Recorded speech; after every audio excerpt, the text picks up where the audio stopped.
एक लंबे समय तक हजारों करोड़ों राष्ट्रभक्तों ने जो इस राष्ट्र के लिए जान देते रहे, चाहे वो उसकी कल्पना 1925 में किसी ने की हो, और वहां से चल के लोग अपना काम करते रहे, और एक ऐसा समय आया कि जब आपके चारों तरफ घोर अंधेरा था,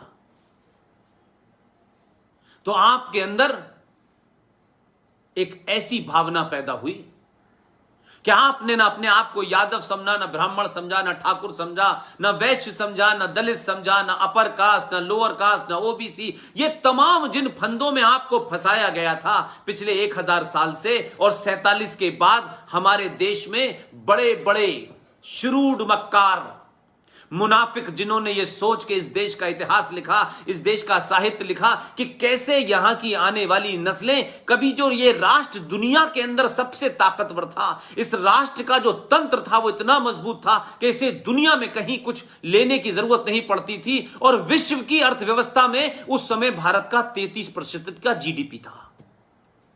हमारा जो उसमें जो हमारा कंट्रीब्यूशन था वो 33% था। तो हमने अज्ञानता के चलते, स्वार्थ के चलते, इस ऐसे राष्ट्र को जो दुनिया की सबसे पुरानी सभ्यता का वाहक हो, एक ऐसा धर्म जो प्रकृति के साथ, सृष्टि के साथ पैदा हुआ हो,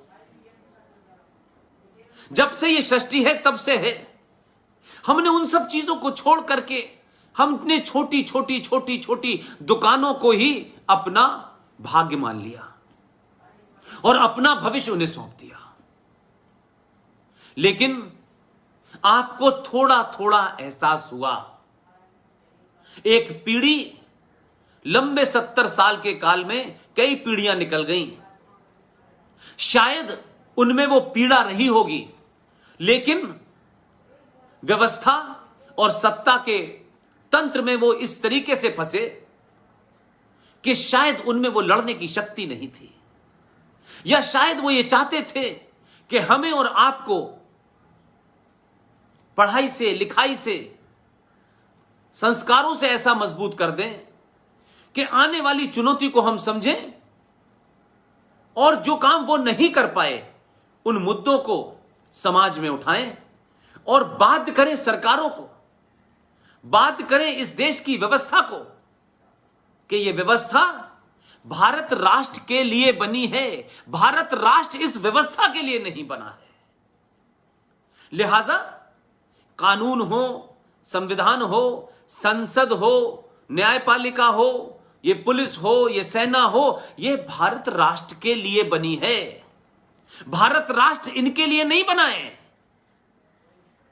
कि हमें इन्हें पालना है, हमें इनकी तनख्वाह देनी है, हमें इनको बड़े बड़े घर देने हैं और ये कानून बनाएं, ये गोली चलाएं, ये कानून व्यवस्था को कैसे बनाएं। ना, कानून व्यवस्था बनाने का तरीका भी भारत राष्ट्र की परंपराओं और संस्कृति के हिसाब से होगा। इसलिए हजारों ऐसे कानून हैं, क्योंकि वो हमारी जो जीवन है, जो हमारी आस्था है, जो हमारी उपासना है, उससे मेल नहीं खाती। इसलिए कानून कुछ कहता है और समाज कुछ कहता है। कानून क्या कहता है कि आप अपनी सगी बहन के साथ किसी से जा रहे हो।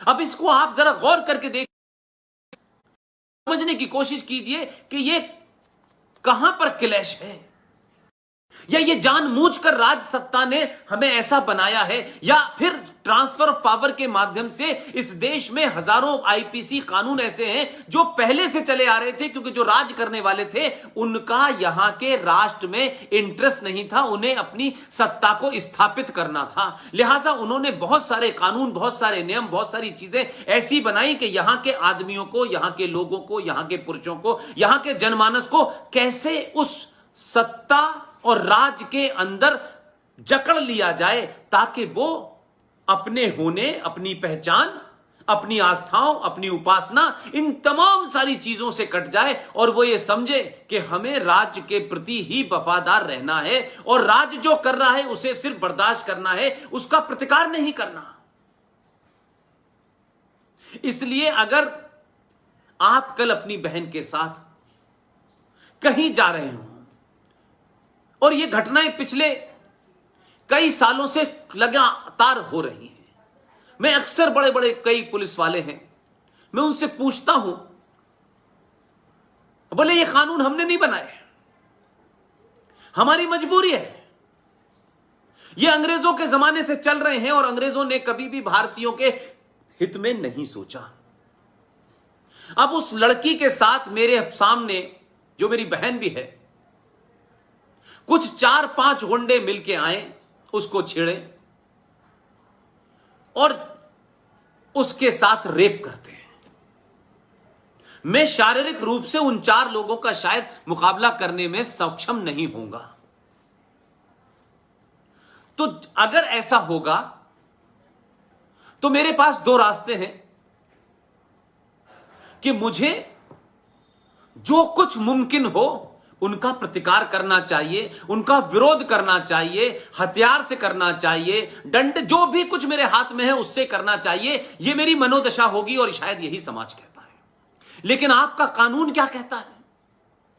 जिस कानून के बारे में कहा जाता है कि इस कानून पे चलें, यह कानून के विरुद्ध अपने काम किया है, लेकिन यह तो मुझे बताओ कि यह कानून मेरे लिए बना है या मैं इस कानून के लिए बना हूं?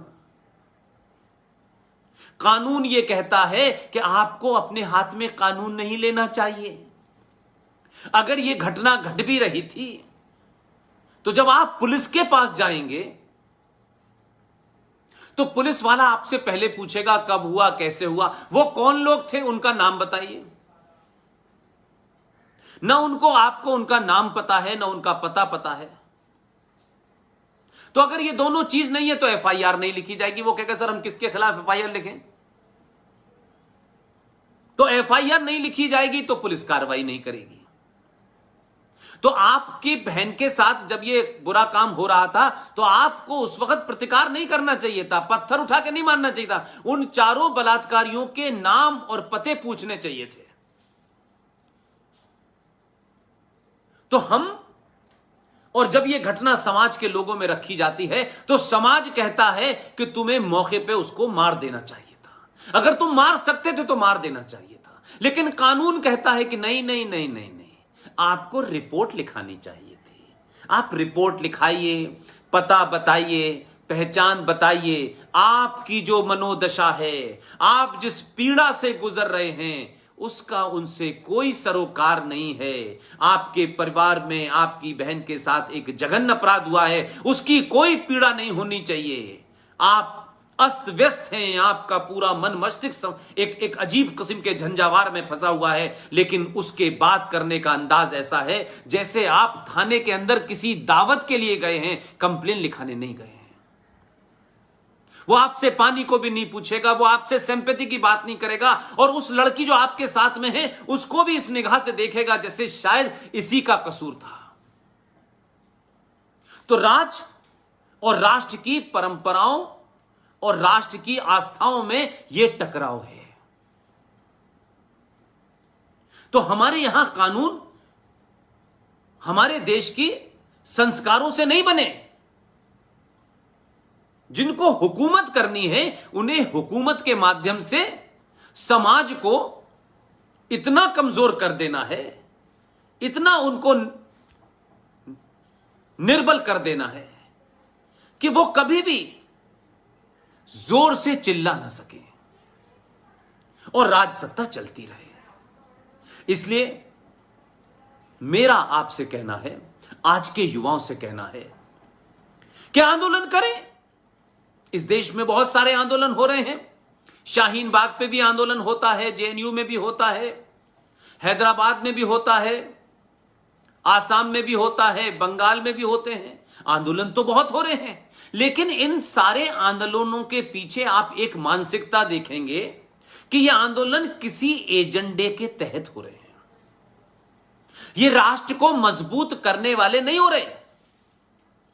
इन तमाम सारे आंदोलनों के पीछे जो भारत राष्ट्र की परिकल्पना है, जो उसके आदर्श हैं, जो उसकी आस्थाएं हैं, उसको कैसे तोड़ के कमजोर किया जाए, इसकी चिंता में यह आंदोलन हो रहे हैं। लिहाजा वो मुद्दे मत उठाओ जिससे इस देश में गद्दार, जिससे इस देश को तोड़ने वाली ताकतों को आप बेनकाब कर सकें। तो अगर आप ये करेंगे तो आप राइट विंगर हैं, आप दकियानूसी समाज के लोग हैं, आप कंजर्वेटिव लोग हैं, आप फ्रिंज एलिमेंट हैं, आप हेट मॉन्गर हैं, आप किसी मजहब के खिलाफ हैं। ये तमाम तमके बना दिए जाएंगे क्यों? आपकी शिक्षा पद्धति, इतिहास ने आपको पिछले 70 सालों में यही बताया है और कुछ चीजों को ग्लोरीफाई किया है। तो किसी भी सभ्यता को समाप्त करने के लिए सबसे पहले उस राष्ट्र के समाज को अपने आदर्शों से काट दो, अपनी पहचान से काट दो, अपनी संस्कृति से काट दो। लिहाजा आपने क्या किया कि मैं फिर कहता हूं कि बीच बीच में मैं रेफरेंस के लिए अंग्रेजों का जिक्र करता हूं, लेकिन मैं मानता हूं कि 47 के बाद भी ऐसी ही प्रवृत्तियों के लोग सत्ता पे बैठे। मैं कॉलेज से जब यह पूछा गया कि भारत के अंदर यह बताइए कि कोई भी लावारिस कोई है, कोई लावारिस लोग मिलते हैं आपको? उन्होंने कहा नहीं। तो ऐसा क्यों नहीं होता? उन्होंने कहा कि भारतीय समाज में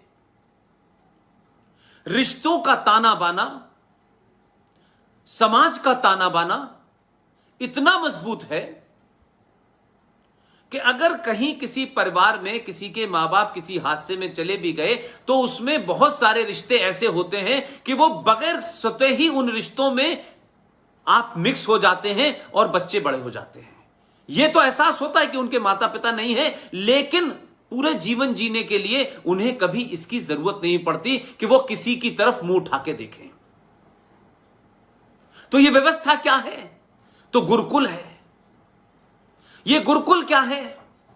यह शिक्षा की सिर्फ कोई क्लासरूम नहीं है, यह जीवन जीने की पद्धति है जिसे गुरुकुल कहते हैं।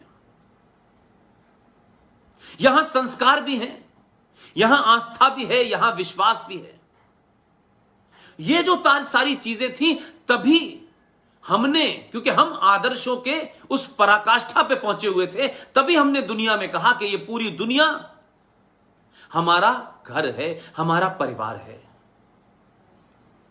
लेकिन ये तो हमने कहा, लेकिन धीरे धीरे पूरी दुनिया को परिवार समझने वाले लोगों का अपना परिवार, अपना घर, अपना देश, अपना समाज महफूज नहीं रहा।